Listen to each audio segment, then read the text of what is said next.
esse é um grande filósofo que eu quero muito apresentar para vocês. Esse era francês, bonitão, e era galã, viu? Tinha filho para todo lado. Inclusive os seus historiadores que falam da vida dele e os seus inimigos da época pegavam nesse ponto fraco dele. Ele teve uma infância muito pobre, era órfão, foi criado aqui e ali, ele conseguiu uma bolsa, um colégio melhorzinho, estudava nesse colégio, aí saía e assim foi. Mas era um cara muito inteligente. E nessa época tinha muito concurso financiado pela burguesia de textos. De como se a gente tem hoje esses concursos de monografia, que é fortíssimo, era a moda na Europa, né? Então quase toda a forma que ele fazia para viver era escrevendo para esses concursos. Às vezes ele ganhava primeiro lugar, às vezes ele ganhava segundo, às vezes escrevia uma coisa que era muito contra a burguesia, eles davam um segundo lugar para ele. Isso como era muito bom, não tinha muito jeito, tinha que dar segundo lugar. Quando era mais ou menos legal, ficava meio subentendido, porque também é esperto. Ele escrevia, cara, temos que acabar com a burguesia. Ele não batia na burguesia, ele batia na estrutura política daquele momento. Vocês vão ver vários textos interessantes. Então, quando ele não falava mal da burguesia, ele pegava primeiro lugar, ganhava dinheiro, ficava de boa, curtindo as mulheres dele lá, viajava bastante. Ficava sem grana, voltava para as bibliotecas que ele tinha acesso, participava de mais um concurso. Ele escreveu 2 bons livros: Discurso sobre a Origem e os Fundamentos da Desigualdade entre os Homens, em 1755. Este livro, mais um de leitura suplementar. Tem o Contrato Social, onde tem o subtítulo de Princípios do Direito Político. Esse contrato social ele ganhou o primeiro lugar, concurso, ficou todo feliz, deu bastante dinheiro. O Discurso sobre a Origem e os Fundamentos da Desigualdade entre os Homens, óbvio, não ganhou o primeiro lugar. Esse é o mais crítico dos filósofos modernos. Ele era admiradíssimo pelos revolucionários. Robespierre dava com um contrato social para do braço, quando ele ia lá para as praças da França fazer seus discursos. E aí, óbvio, cara, quem gosta dele? Óbvio que não vai ser nem a burguesia, nem a igreja, e os conservadores em geral odeiam. Dos iluministas, eles diziam que a razão contra as trevas da fé. Usou que a civilização era culpada pela degeneração moral do homem natural. É dele aquela frase, que os homens nascem bons, mas é a sociedade que os corrompe. Em sociedade, o comportamento humano se altera, buscando ganhos e vantagens pessoais. Boa vontade entre as pessoas, ela tem um porquê. As pessoas não fazem isso porque elas são boas, só. Em sociedade, ela já foi corrompida, ela faria isso se ela tivesse no seu estado natural. Em sociedade, ela tem alguma coisa a ganhar. Quando você chega no teu trabalho e o teu chefe está naquele dia que ele está cuspindo fogo, chutando a sombra, você pega, joga um copo d'água na cara dele e falou, vai para casa que você está precisando descansar. Você engole. Você tem vantagens pessoais para você não responder à altura. Por isso ele fala que a polidez, a educação e a etiqueta escondem interesses pessoais. A etiqueta, principalmente, já é uma convenção de quem está altamente civilizado, digamos assim. De forma que quem é muito educado, muita etiqueta, muitas 9 horas, né? Ele acha que essa pessoa está escondendo alguma coisa. E ele dizia que a distinção entre os homens, as naturais, são válidas. Essas sim devem ser as diferenças entre os homens. São naturais as físicas, a idade, saúde, as qualidades, aptidões.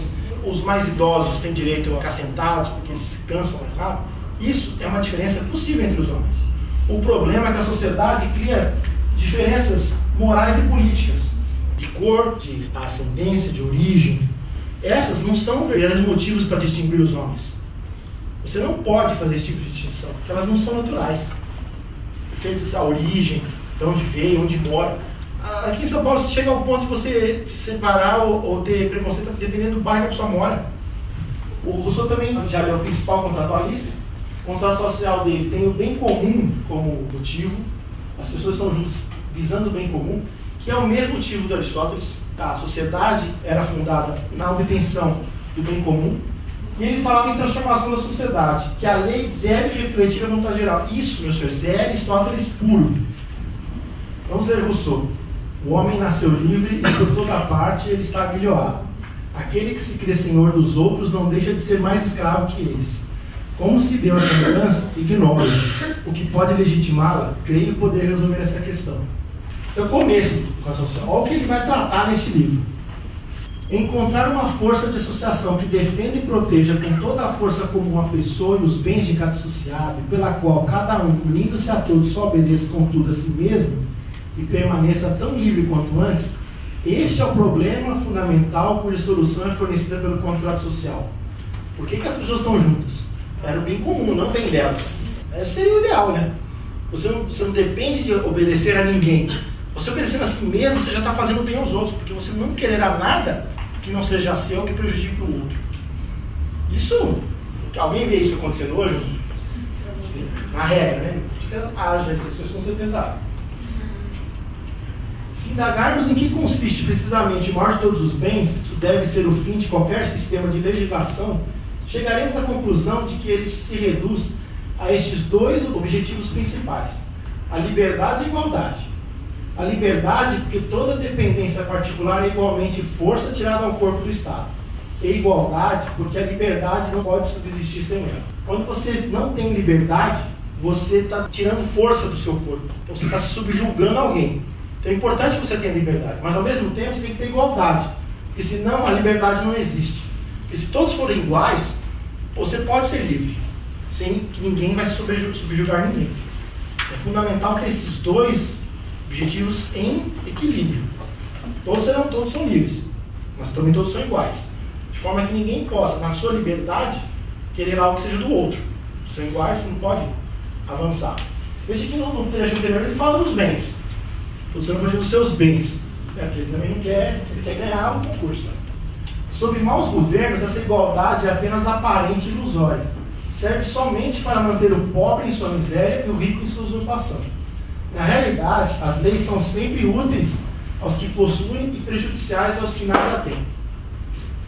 Isso aqui é um país que vocês conhecem, que na realidade as leis são sempre úteis aos que possuem e prejudiciais ao que nada têm. Isso não é só na França do século XVIII.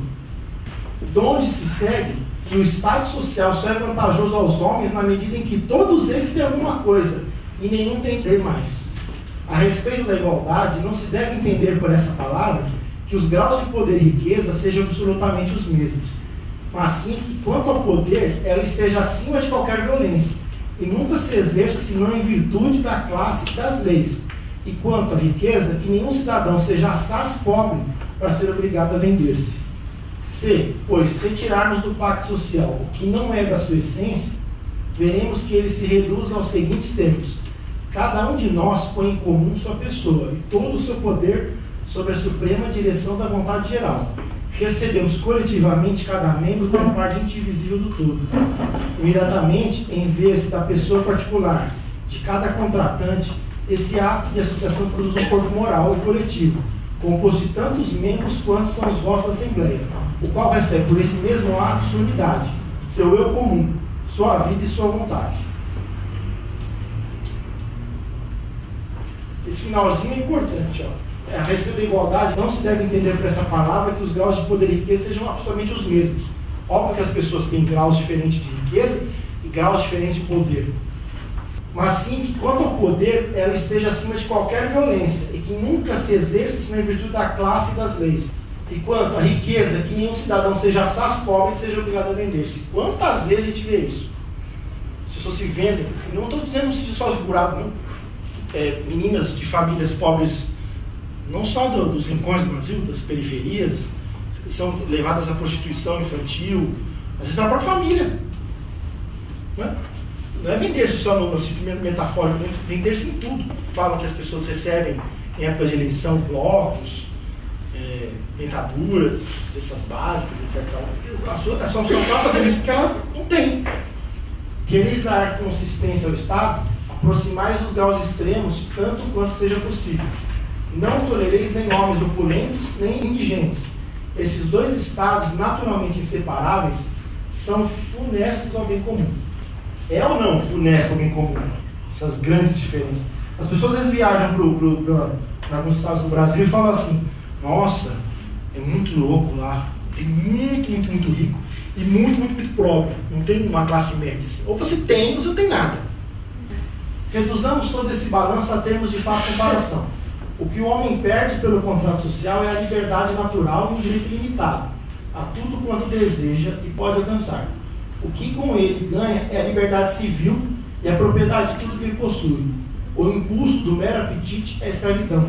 É a obediência à lei que se prescreveu a si mesmo é liberdade. Quando você tem uma lei que você próprio institui como importante, até para respeito próximo, você será livre. Diferente do Kant, que diz que minha liberdade dele no comércio do próximo, parece que é um muro ali, né? Ao contrário, você não precisa ter muros. Você saberá até onde você pode ir. Porque a lei, você não quer aquilo para você. Quer que você seja esbulhado, roubado, assaltado, use o termo que você quiser. Você não fará isso ao outro.